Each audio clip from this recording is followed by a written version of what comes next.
fact.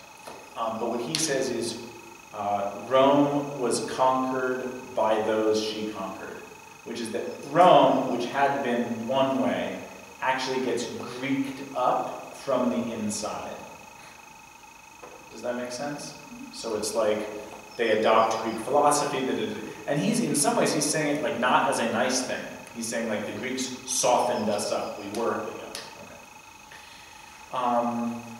I think that same thing happens to the Arab Muslims and the Persian Muslims, which is obviously they do conquer Persia in 642. But over the course of the next 100 years, the conquered Persians take over. Not any individual, although we do ultimately end up with the Barmakids, and that's kind of like a nice thing. But their culture takes over. And it's not a secret evil plan. It's just that empires are great at having culture, and that culture is what gives you all of the good things, that make that sort of drug analogy make sense.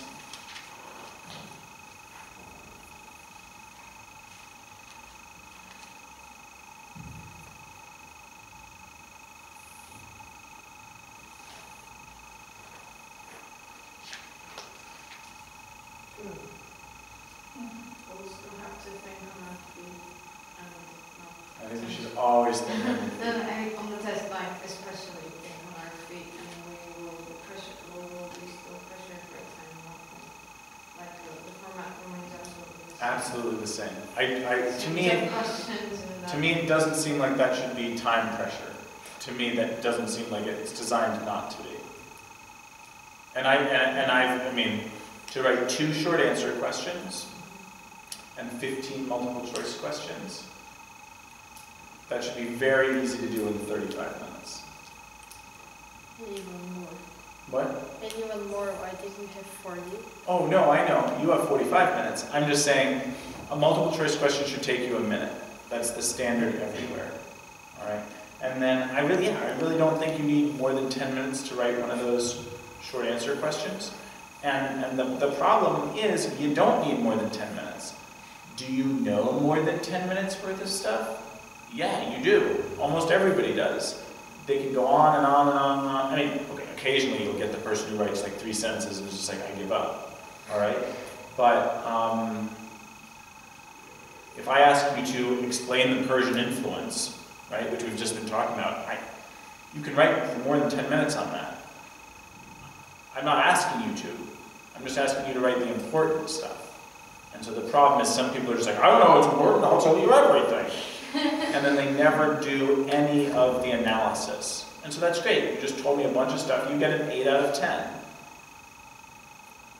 But to actually think about what the significance of that is, that doesn't require time, it requires practice. Isn't that the purpose of the short compare and contrast questions too? Is to have you take the data that we've given you and actually do something with it. Yes? So what's the information on the Persian influence in this book? Or what is it going to be? I think maybe all 3 of those things are true. It certainly is in the textbook.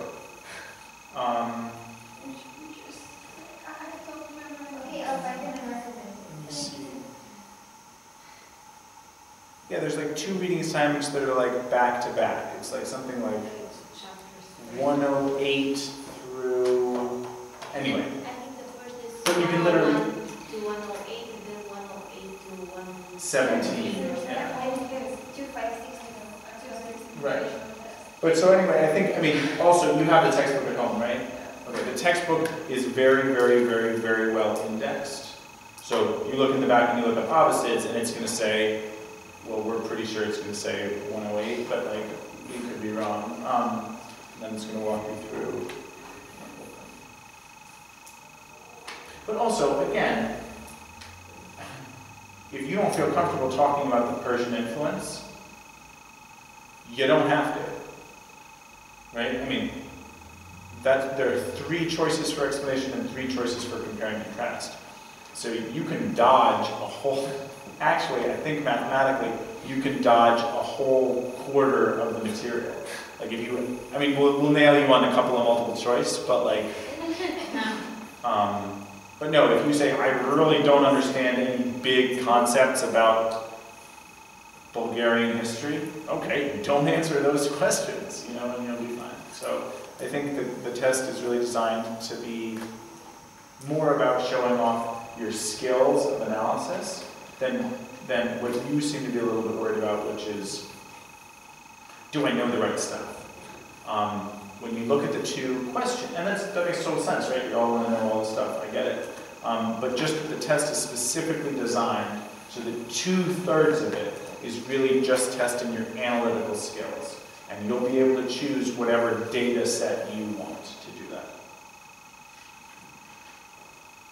Can we talk a little bit about analysis, or is this something we've been doing for more than 3 years now? You want to talk about analysis? Sure.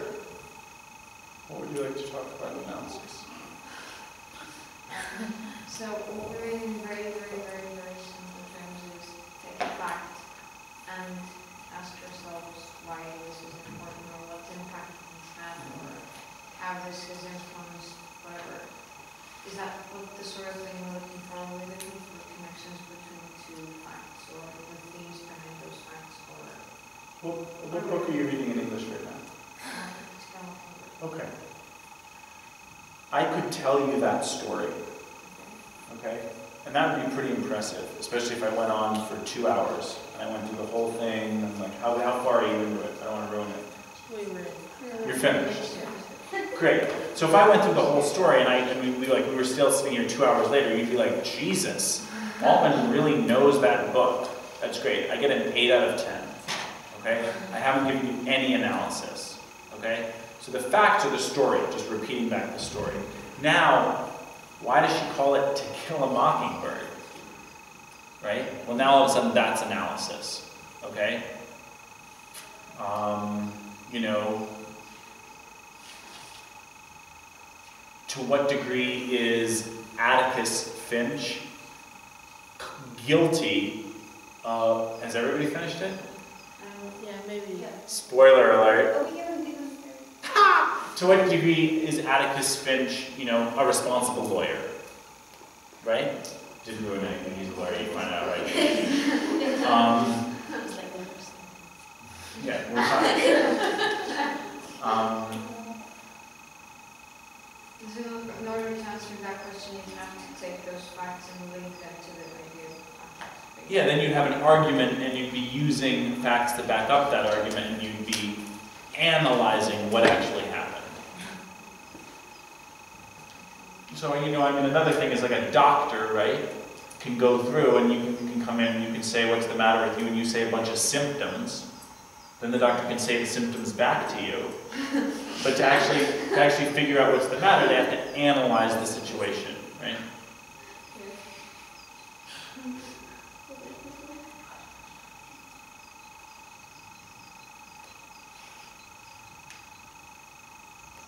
Great.